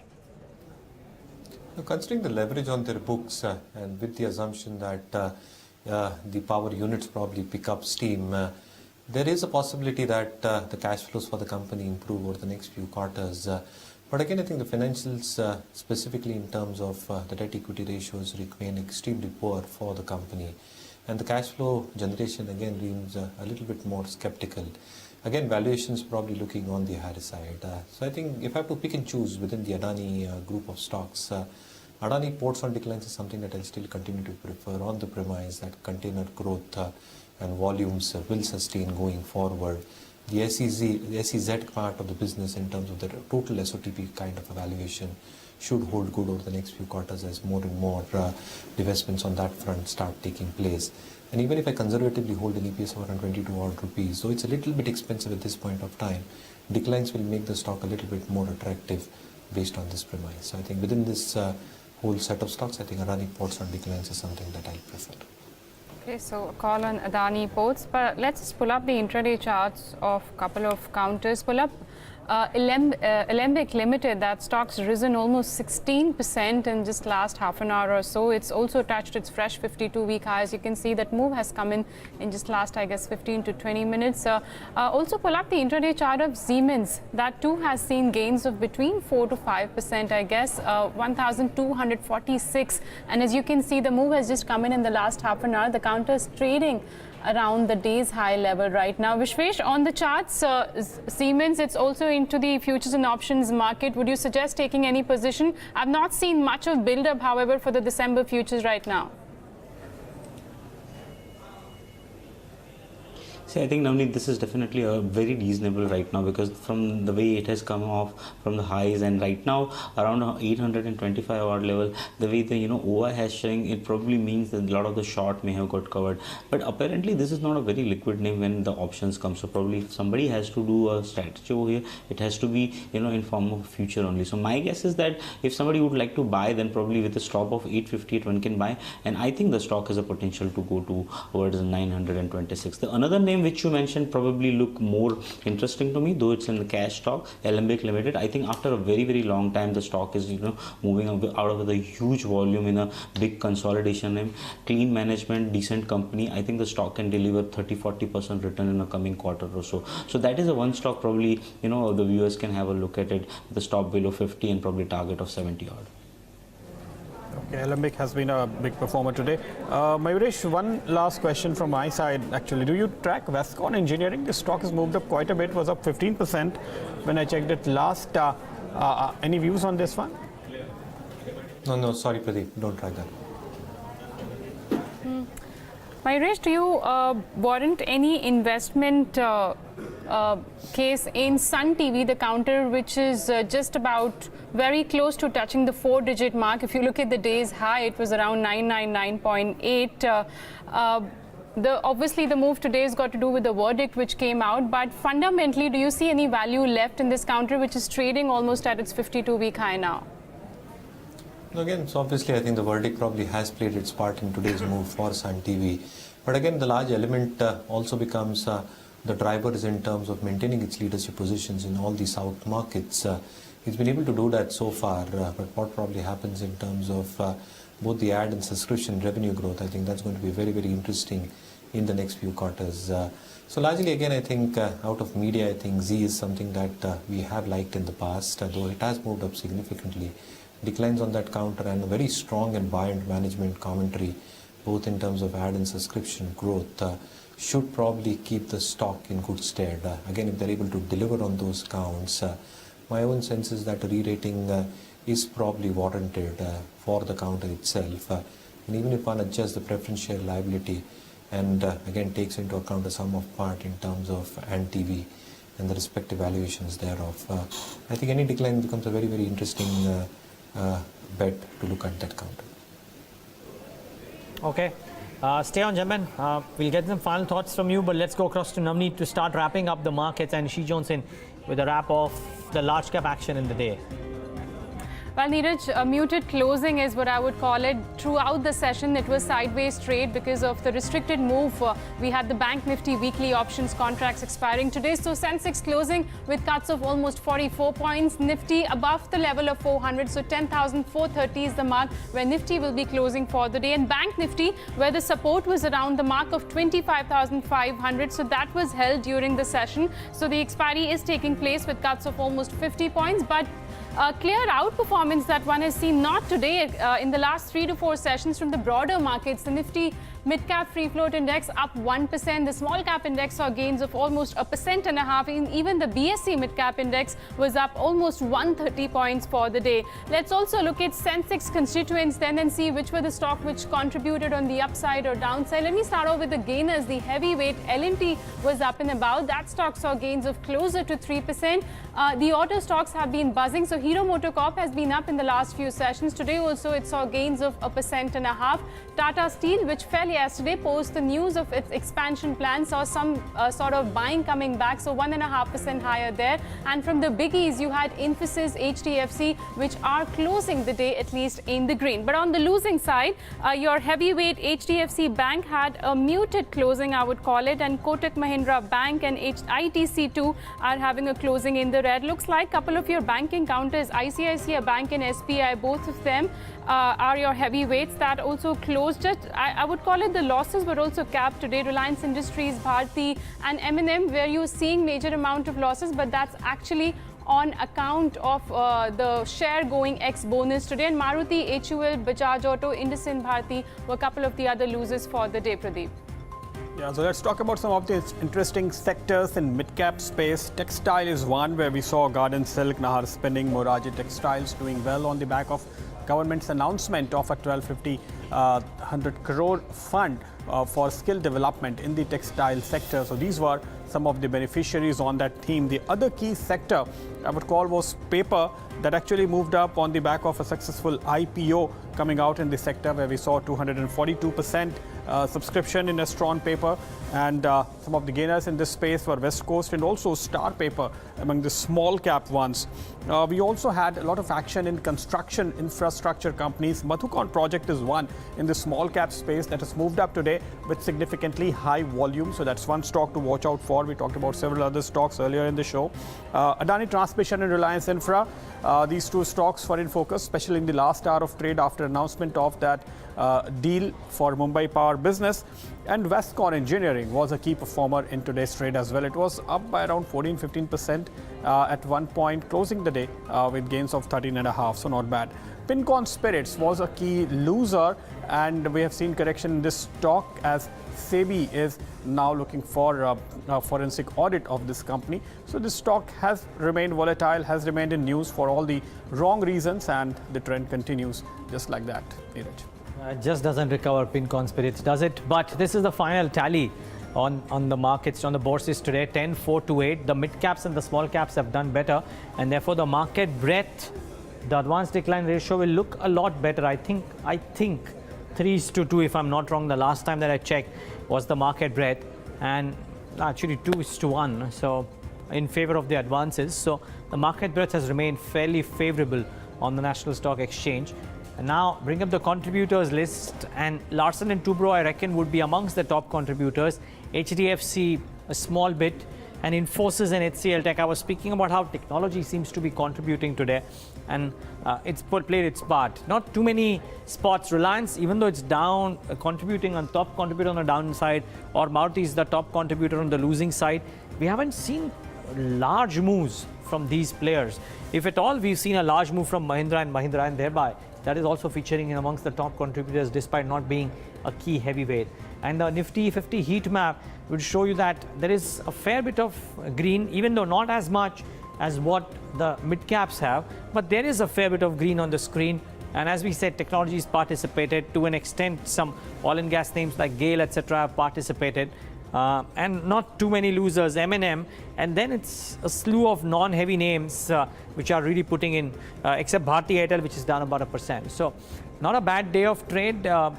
Yes, you could argue that we could have done better than being in the flat moves that we've had, but look at the broader markets and it looks a completely different picture, and that's what you want. The index not correcting. If you're a bull, you don't want the index to be correcting too much, and then your set of stocks or the broader market stocks on news or otherwise flying around, as we've seen today with Adani, with Shelley, with Reliance Infra and a clutch of other names.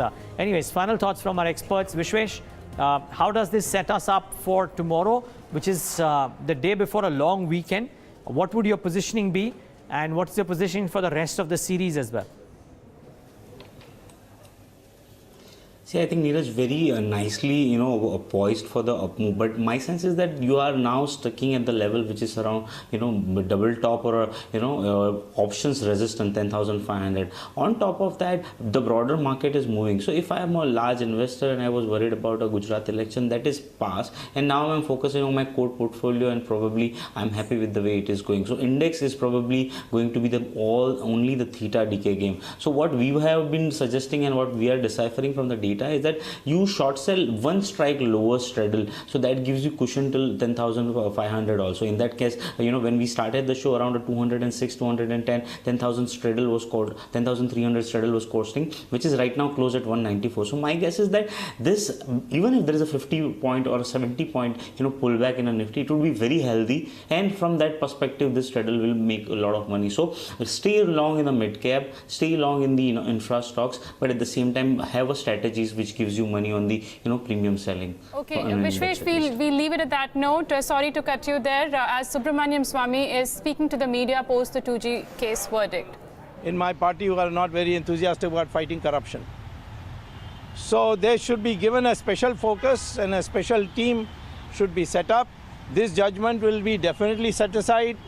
My own judgment, which started the whole 2G, was set aside by dismissed by the Delhi High Court. I went and won it in the Supreme Court. Jayalalitha, I got her convicted in the Sessions Court. The High Court acquitted her. The same celebrations took place, and the same TV interviews also came. Now that you are vindicated, how do you feel and all that? And after about 6 months, Jayalalitha was convicted along with Shashikala. Shashikala in jail because of my case. So this is not a setback at all. It is what I would call as an aberration, because the law officers were not serious about fighting corruption.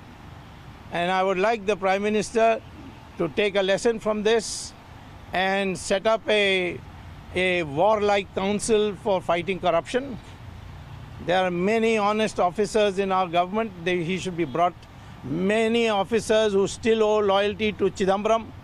I have been pointing out, first it was Raghuram Rajan, that Arvind Subramaniam has declared Prime Minister Modi as a very mediocre leader in a op-ed article in Business Standard and said Gujarat experiment is all bogus, and he's our economic advisor. And you call us intolerant on top of that. Look how tolerant the Prime Minister is.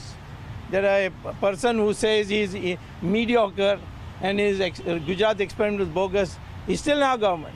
There are many such officers, particularly in the Finance Ministry. Finance Ministry needs a purge, and we must now fight corruption on a war footing. This is what I want to say in the beginning. You can ask questions. अच्छा हिंदी में मैंने ये जो 2G case है, ये पहले मैंने 2008 में मैंने मनमोहन सिंह को चिट्ठी लिखा मुझे सैंक्शन देने के लिए under the prevention of corruption act Raja को प्रोसिक्यूट करने के लिए। मैं ये इतिहास इसलिए बता रहा हूँ कि आज मैंने कई टीवी चैनल्स देखे, आप कह रहे थे कि बीजेपी ने ये 2G उठाया, अरुण जेटली ने इस पर अग्रसर थे। अब मैंने उन लोगों को उस समय देखा नहीं, और मैं तो बीजेपी में भी नहीं था उस समय, मैं जनता पार्टी में था। तो मैंने पहले 2008 में लिखा, मनमोहन सिंह ने किया नहीं कई महीनों के लिए, तो मैं हाई कोर्ट में जाकर उसको चैलेंज किया। That's of course Subramanian Swamy. Let's take a break now, and when we come out of the break, we will talk about all that happened during the day's trade today, dissect the market action as well, and get you a slice of some of the conversations that have happened during the course of the session today.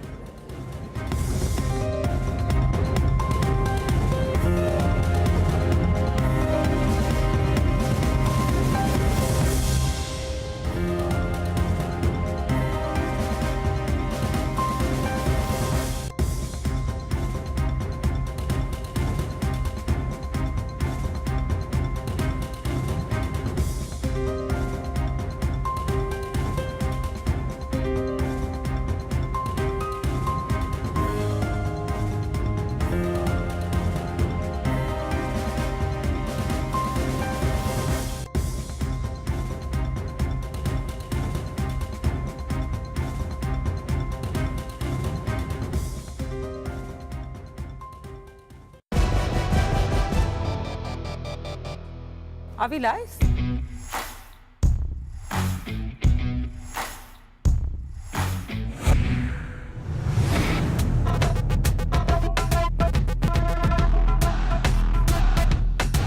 Welcome to programming that's insightful, authoritative, and at your fingertips.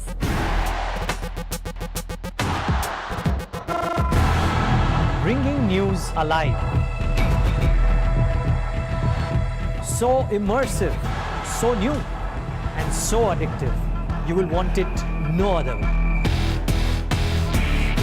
The Bloomberg Terminal, accessed only by over 325,000 marquee investors across the world until now.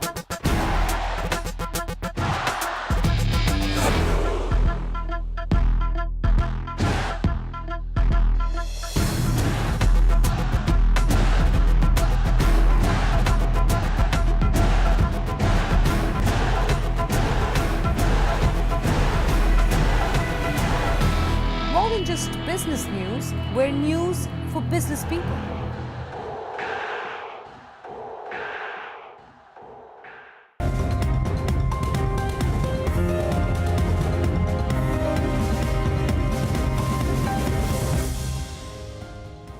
Welcome back. You're still watching Countdown with us on Bloomberg Quint Live.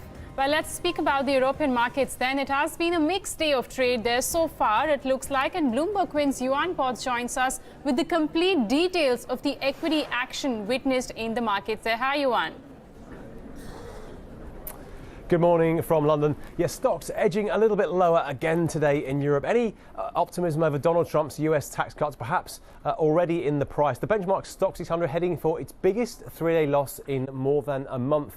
Most markets only down modestly though, and volumes pretty thin today as we head towards the Christmas break. Core European bond yields rising for a fourth session, while those in the periphery in Europe currently little changed. Here in the UK, the pound sterling has pared earlier losses. That's as consumer confidence slipped to a 4-year low in December. And more political troubles for Prime Minister Theresa May. She's been forced to sack her deputy. Now, on markets, keeping an eye also on Spain today, with voters currently going to the polls in regional elections in Catalonia. We'll get those results much later on today. And elsewhere, oil pairing gains, but still near the highest close in more than 2 weeks. Now, that's after US government data showed crude stockpiles slid more than forecast to a 2-year low. That's the news from Europe. Back to you. Okay, thanks a lot for that.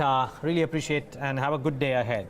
Speaking of markets and market guests, Saurabh Mukherjee of Ambit Capital blames rising global bond yields in addition to inflation risks for the spike in Indian sovereign yields. This has also prompted him to turn cautious on NBFCs and some of the private banks that have run up. Listen in to a small slice of that conversation. Partly our Indian bond market is rising because they can sense that Western bond yields, especially US bond yields, have risen, will continue to rise. Part of it is our bond yields are sort of neutralizing the effect of the US bond yield rise, and thus the currency is staying stable. But part of it, I guess, is yes, there is growing concern on the fiscal front, on the inflation front. We've had farm loan waivers, we've had NREGA spending stepped up quite meaningfully. We've had a reasonably punchy MSP hike a couple of months ago. I think the relevant ministers in the press, is in the newspapers this morning talking about more generosity on MSP hikes. So the bond market clearly sensing the return of inflation.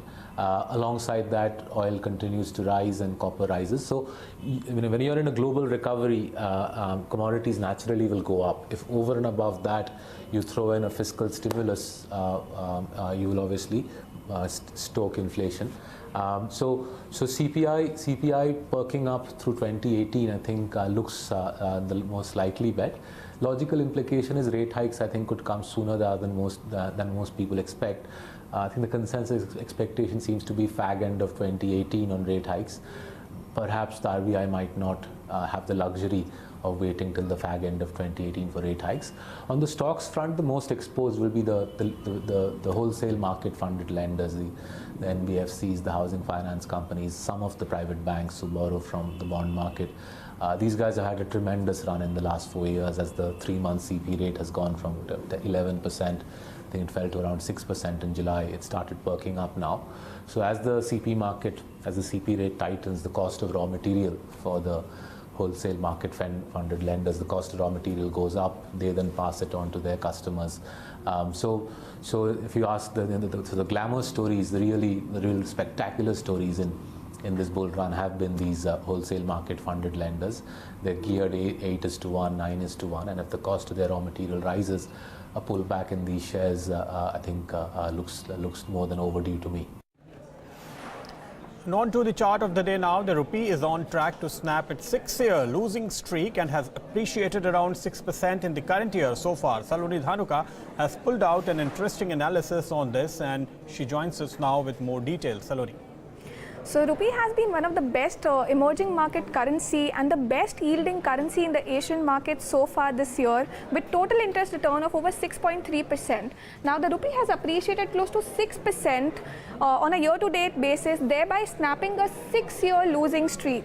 Now Nomura believes that the Indian rupee has been largely supported by a recovery in growth, credible RBI policy, continued economic reforms, as well as strengthening foreign exchange reserves.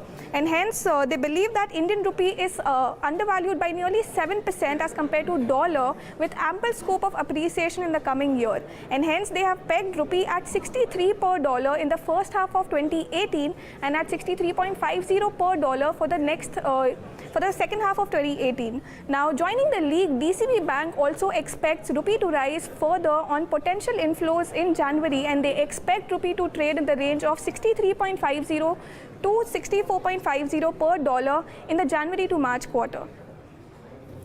Thanks for that, Saloni, for bringing that interesting piece of analysis with regard to the movement of rupee. But let's move on. Indian banks have already raised or are at least in the process of raising close to 69,000 crore in equity capital this financial year.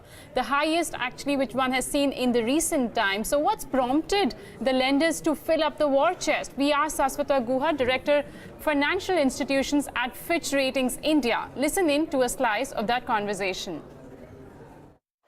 It's kind of, on one hand, a reflection of the general buoyancy that one is witnessing in the stock markets, and clearly there is a lot of liquidity that is looking for opportunities.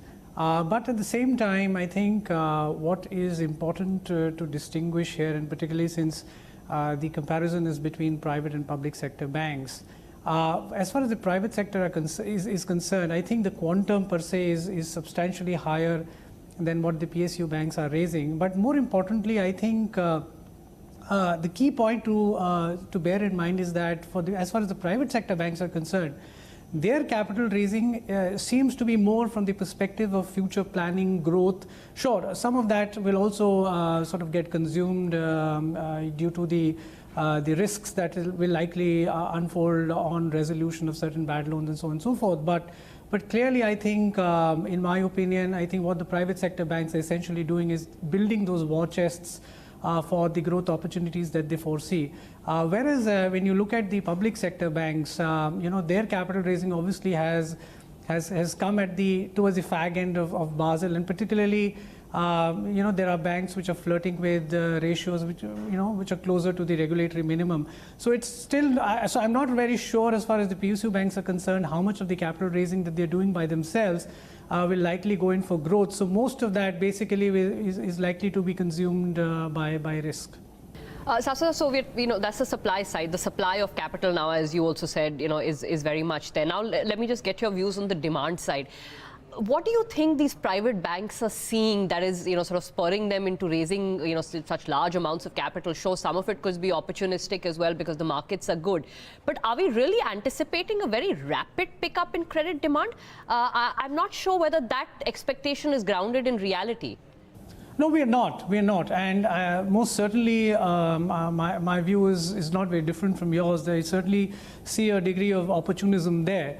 But at the same time, I think, there are certain, arguably green shoots in certain sectors that, some of these private sector banks are already witnessing, and which is why I said they're sort of preparing themselves, and which is the key difference really if you see, and always has been, between a private sector bank and a public sector bank, that typically private sector banks tend to be a lot more forward-looking when they're planning some of these things, whereas public sector banks are a lot more reactive in nature. And I think in that light, I think since there is a lot of appetite in the market, and quite clearly they are in a position to sort of exploit and leverage that, I think that's probably the reason why private sector banks are sort of raising the money that we're seeing they're raising. But at the same time, I think probably not in the next 3 or perhaps 4 quarters, but subsequent to that, we do expect to see some recovery or some rebound in terms of growth. Certainly sectors like SMEs, we're already hearing noises around them, and largely banks, both public and private sector banks, are sort of looking at that space a little more actively than what they've been looking in the past. So all in all, I don't think in the short term we are likely to see much change in terms of growth, but perhaps sometime after the first half of the next financial year, we could potentially see some pickup. There has been an important amendment to the Companies Act which could make a material difference to the stressed asset resolution process. Until now, due to provisions included in the Companies Act, lenders could not convert their debt into equity at a price below fair value. Shivani Saxena joins us with more details. The Companies Amendment Bill was introduced in the Lok Sabha and approved by the Lok Sabha earlier this year in July, and was then approved by the Rajya Sabha very recently in December. It awaits President's assent to now become the new law.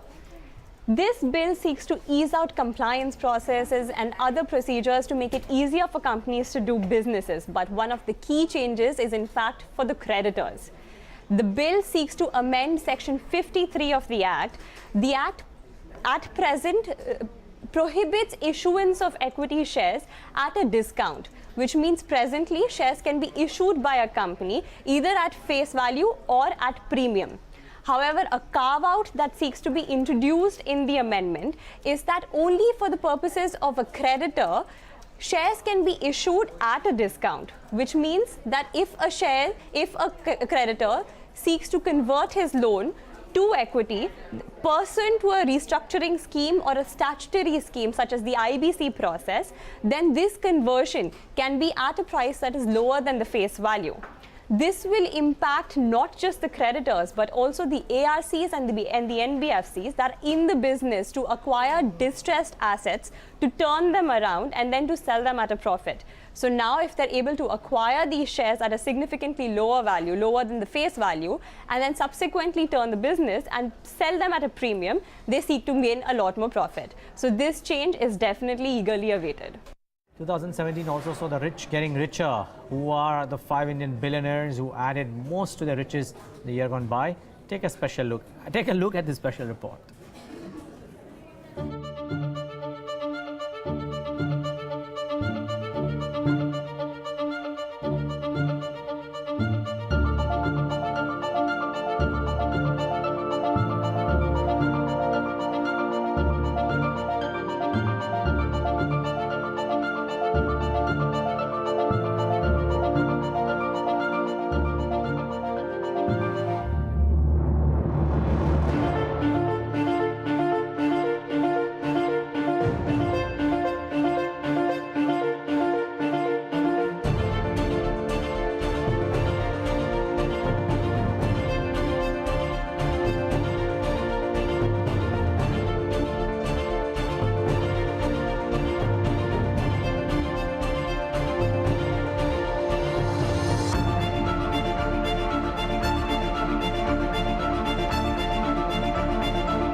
Let's now get you former Telecom Minister A.M. Raja's reaction after he was acquitted by the 2G Special Court.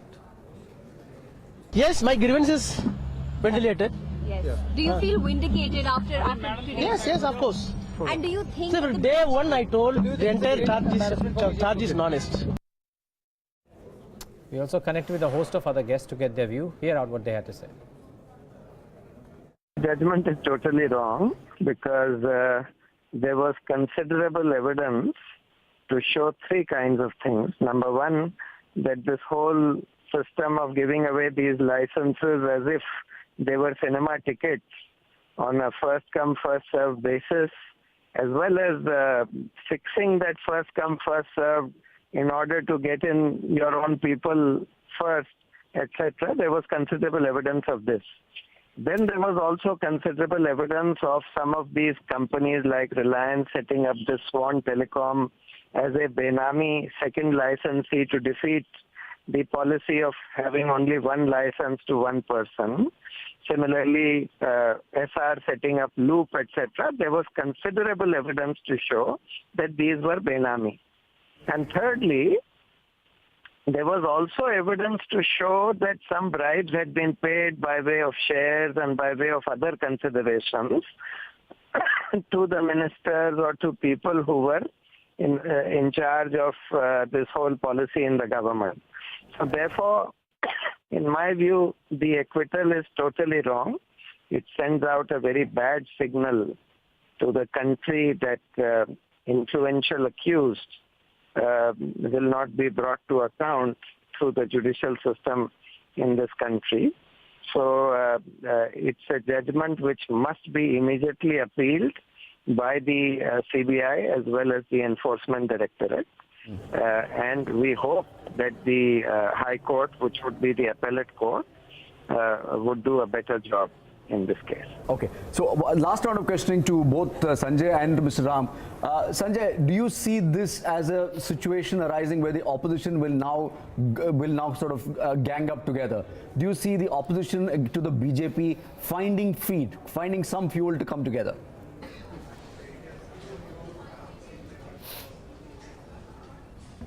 बिल्कुल ये opposition के लिए हर्षा पक्के तौर पर बड़ी opportunity है, लेकिन मैं एक बात ज़्यादा इम्पोर्टेंट कहना चाहता हूँ, वो ये कि मास हिस्टीरिया का और जो लोग फाइनेंशियली इलिटरेट लोग हैं उनको पब्लिक लाइफ में ऐसे मामलों से दूर रखने की बड़ी ज़रूरत है। आज का दिन दरअसल सबके लिए बहुत बड़ी वार्निंग का दिन है, सारे इंस्टीट्यूशंस के बिहेवियर को फिर से इंट्रोस्पेक्ट करने का दिन है और विनोद राय को तो भारत रत्न देने का दिन है, क्योंकि ग्लोबल फाइनेंशियल और इकोनॉमिक गवर्नेंस की हिस्ट्री में नोशनल लॉस का कॉन्सेप्ट वो लेकर के आए और 10 साल बर्बाद किए इंडियन इकोनॉमी के। और जो लोग ये कहते हैं कि बाद का प्रोसेस अच्छा आया था ऑप्शन का, उनसे मुझे एक सवाल पूछना है और आप लोग आगे उस पर डिबेट करिएगा। वो सवाल ये है कि जो बैंक के पैसे डूबे लाइसेंस के सामने लेंडिंग करने में, उसके बाद जो हायर ऑप्शन के लिए बैंकों ने पैसे दिए कॉर्पोरेट्स को और वो कॉर्पोरेट सारे फेल हो गए, क्रिपल्ड हो गए, बर्बाद हो गए, बैंक का एनपीए हो गया, बैंक को अब रिफाइनेंस करेगी सरकार, यानी मेरा और आपका टैक्स पेयर का पैसा लग रहा है। तो अपने को सत्य हरिश्चंद्र प्रूफ करने के लिए ये जो उल्टा रास्ता लेकर के आए, ये कौन सा गवर्नेंस है? तो हिस्टीरिया से बचने की जरूरत है। कांग्रेस इस अपॉर्चुनिटी को इनकैश करने के लिए मौका उनके पास है, कैसे इनकैश करेंगे मुझे ये नहीं पता, लेकिन ये दिन हम सब लोगों को मिरर दिखाने वाला दिन है और हम लोगों को रियली पब्लिक डिबेट में इस तरह के जो हिस्टीरिया आते हैं बीच में, इनको डिस्करेज करने की जरूरत है। हालांकि आशा मुझे कम है कि ऐसा होगा। आज रात को हम देखेंगे किस तरह का दंगल होता है। No, but Sanjay sir, that is such an important point, and ironically, Vinod Rai, who started all of this, is now the head of the Bank Board Bureau. So some of those questions about banking that you raised have sort of come back and landed on his own door, ironically. But with that, we're completely out of time on this show. From Navneet, Pradeep and me, Neeraj, thank you so much for watching this leg of Countdown.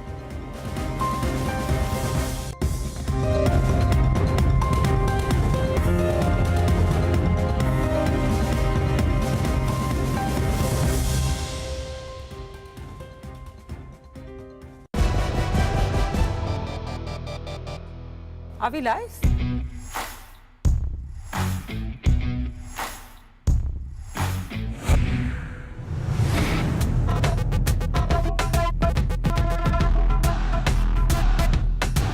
Welcome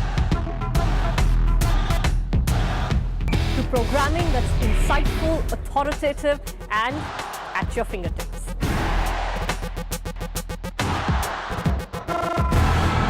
Bringing news alive. So immersive, so new, and so addictive. You will want it no other way.